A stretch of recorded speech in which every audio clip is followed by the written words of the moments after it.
Para naman sa mga ka-RSP nating miyembro ng PhilHealth, sinang-ayunan na ng Benefits Committee ang pag-alis ng single confinement policy ng mga kababayan nating benepisyaryo ng ahensya. Si Noel Talakay para sa detalye. Isang dekada ng miyembro ng PhilHealth si Errol, naranasan na rin niya na 2 beses tamaan ng iisang klase ng sakit.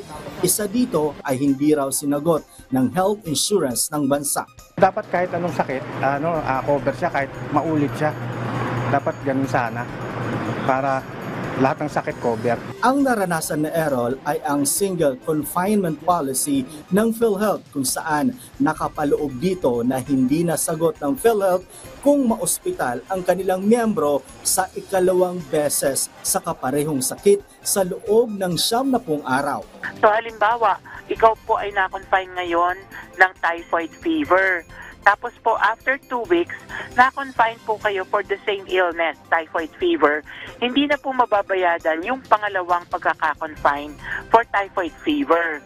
Dahil tuloy-tuloy naman daw ang kaltas sa kanyang sahod ng monthly premium contribution sa PhilHealth, sana raw ibahin na ang patakarang ito. Sana tanggalin na yung single confinement ba yun? Tsaka yun lang. Tsaka masyadong malaki yung hulog ngayon, yung kaltas eh. Tila matutupad na ngayon ang kahilingan ni Errol dahil kinumpirma ng PhilHealth na aalisin na ang single confinement policy. Aprobado na kasi ito ng Benefits Committee ng board ng nasabing ahensya at sa Biyernes ay isusumiti naman ito sa PhilHealth Committee on Bank. So kung may mako-confine po of the same illness within 90 days, mababayadan na po natin sila pareho.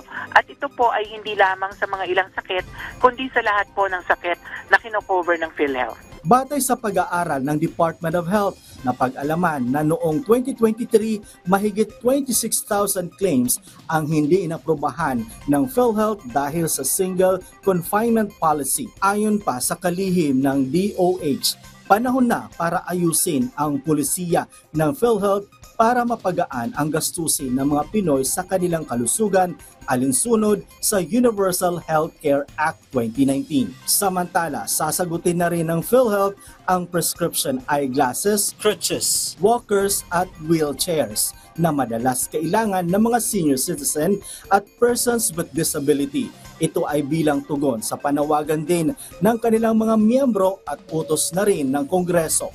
Well, in response po sa mga request and of course sa instruction na rin po ng Kongreso ay pinag-aaralan po natin ngayon kung mako-cover po natin yun pong mga tinatawag na prescription glasses, ngayon pong mga assistive devices like wheelchair, crutches, cane, or walkers.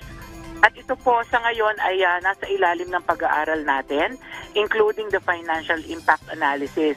And hopefully po, ito ay maipalabas din natin bago matapos ang taon at maging epektibo sa simula ng taong 2025. Ayon sa pamunuan ng PhilHealth, patuloy silang gagawa ng mga hakbang para maayos ang kanilang pulisiya na pakikinabangan ng bawat Pilipino. Ayon nga sa DOH, sa Bagong Pilipinas, bawat buhay ay mahalaga. Noel Talakay para sa Pambansang TV sa Bagong Pilipinas.